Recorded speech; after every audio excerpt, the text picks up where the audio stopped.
Takk Gísli, mér alveg sama hvað ykkur finnst. Þetta frétt vikunnar. Steinþór Hróar Steinþórsson fröundur tréning. Í kvöld vann sjoppuhangari úr Mosó!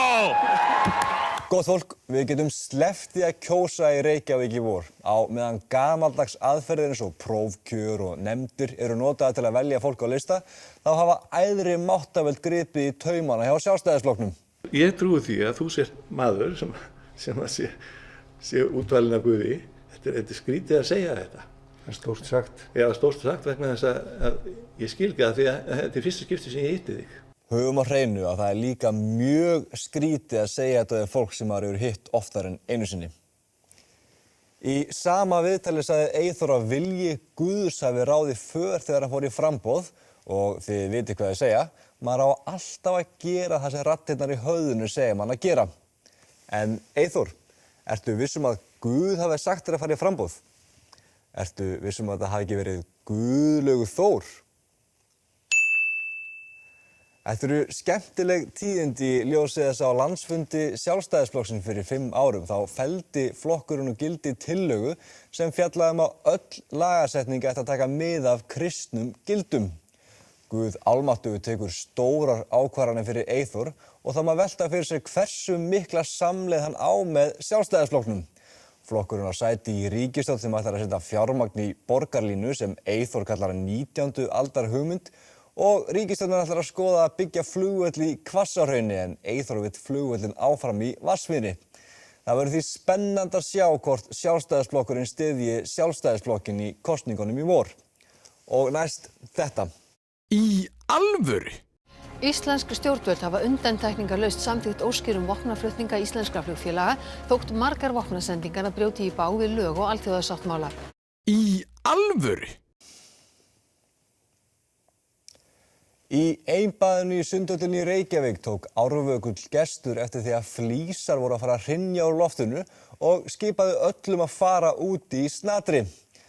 Þökk sé honum þá sluppu allir með skrekkinn en þetta var í fyrsta skipti sem fólk hlustaði þegar það var varað við hruni á Íslandi. Takk fyrir. Ég verð hérna í allt kvöld. En að máli vikunnar. Í vikunni tókust þingmenn á tillögu frelsi á leigubílamarkaði sem snýst að afnema hámarksfjölda atvinnuleyfa og opna fyrir aukna samkeppni. Þetta starfsgrein í höftum og eins og Áslaug Arna Sigurbjörnsdóttir, þingkona Sjálfstæðisflokksins benti á, þá eru 66 ár síðan leigubílstjórar áttu sjálfir frumkvæða gildandi lögum. Lögin voru sett til þess að vernda hagsmunahóp.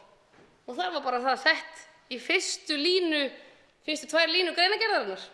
Á meðal þeirra sem tóku þátt í umræðunum voru píratinn Helgi Hrafn Gunnarsson og Þorsteinn Sæmundsson, maðurinn sem vildi reisa áburðarverksmiðju til að lokka ungt fólk til landsins. Helgi Hrafn taldi meðal annars upp kosti leigubíla erlendis sem nýta upp á borð við Uber og Lyft og sagði þau meðal annars bjóða upp á að greiða ferðirnar fyrirfram. Hann var væntanlega að vísa í framúrstefnulega möguleika sem uppin bjóða upp á að áætla verð áður en ferðin hefst. Eitthvað sem Þorsteinn Sæmundsson ætlar ekki að láta bjóða sér. Er það þannig þegar háttvirtur þingmaður fer til að hárskera semurunum prísinn fyrirfram til dæmis? Ég myndi alveg vera til í að fara í krónuna og segja við kaupmanninn, heyrðu þau að semja hérna fyrirfram með verðið á ribbæinu sem ég ætla að grilla í kvöld.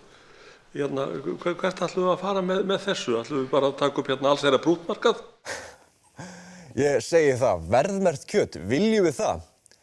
En nú vil ég spyrja á móti með leyfi forseta.